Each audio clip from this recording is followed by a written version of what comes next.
Hi, John from LookSmart Home Inspections right here in New Jersey. And today I want to talk to you guys about what home inspectors look for on decks. Decks can be a really big safety issue, and most of the deck failures occur at the house or the ledger connection from the deck to the home. That's a vulnerable area. So home inspectors really need to pay attention to how that deck is attached to the home. And many times we'll find really poor attachment. I don't want to go into detail about what makes for a good attachment and what makes for a poor attachment, but just know that this is one of the areas where home inspectors or good home inspectors are going to be focusing on is that attachment of the ledger to the house or the deck connection to the home. And a lot of times we'll also find the deck, attached to an overhang or a cantilever.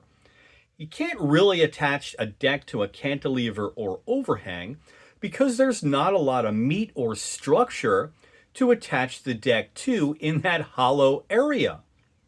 It's highly unlikely that you're getting that deck attached to any solid structure like it would be if it were to attach properly to a box joist or a rim board.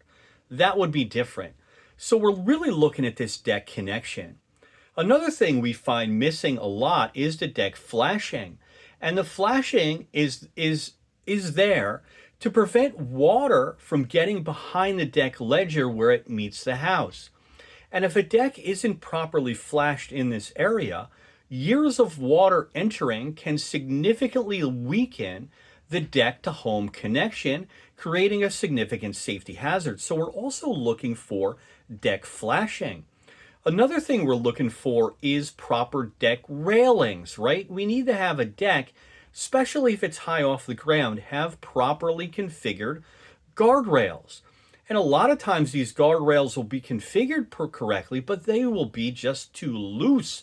And you can push on them and a swift wind can knock over your deck guardrails.